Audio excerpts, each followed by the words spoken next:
আজকে একটা মজার জিনিস বানাবো। এই জিনিসটা আমি আগেও খেয়েছি, কিন্তু কিভাবে বানাই এটা আমি দেখি নাই। আজকে দেখব। আজকেও আমি বানাবো না, অন্য একজন বানাবে, আমি দেখবো। এর জন্য প্রথমে কলার পাতা কেটে নিল এবং এরপরে পেঁয়াজ মরিচ কেটে নেবে। পেঁয়াজ ছিলে নিয়ে পরে এটা কুচি কুচি করে কেটে নেবে এবং মরিচও কেটে নেবে। এটা খুব একটা কঠিন কোনো রেসিপি না বা কঠিন কোনো রান্না না, খুবই সহজ রান্না। কিন্তু এটা বানানোর প্রসেসটা একটু ভিন্ন ধরনের।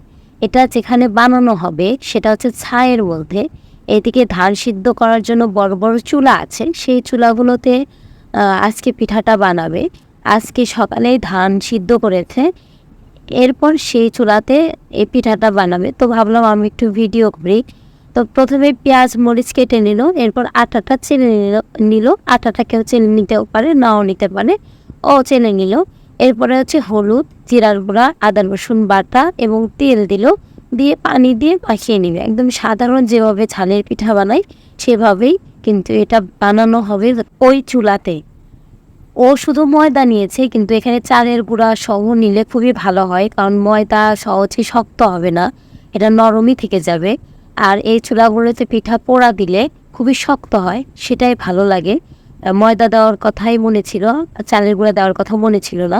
এরপর যে পাতাটা কেটে নিয়ে আসলো সেই পাতাটা ভালো করে ধুয়ে নিল এবং মাঝের যে শির আছে সেটা কেটে নিল। পাতা সুন্দর করে কেটে নিতে পারেন, ও মাঝখান দিয়ে কেটে নিল। এরপর একটু তেল নিয়ে ওই পাতার উপর দিয়ে দিল, তাছাড়া পাতা পুড়ে যাবে।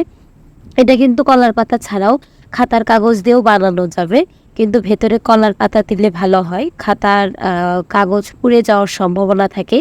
ও সুন্দর করে পাতলা করে দিয়ে দিল। এটা অনেক মোটা মোটা করেও বানাতে দেখেছি আমি, কিন্তু আজকে পাতলা করেই দিল, কারণ ময়দা দেওয়া হয়েছে।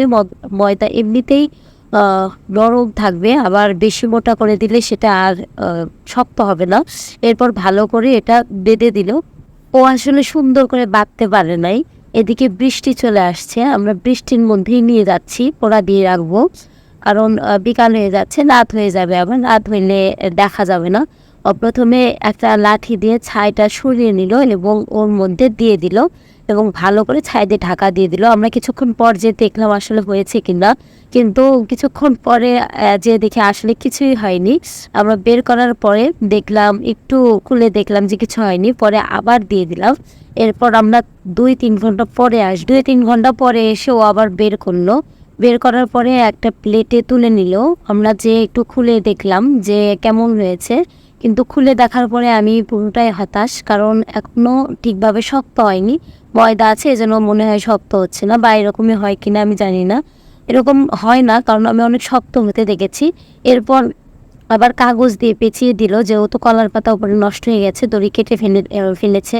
এরপরে সেটা বের করে নিয়ে আসলো, কি ধোয়া উঠছে। এবার আসলে হয়ে গেছে, যদিও খুব ছোট, কিন্তু আসলে সবাই মিলে একটু একটু করে খাওয়া হয়েছে। খুবই টেস্ট হয়েছিল।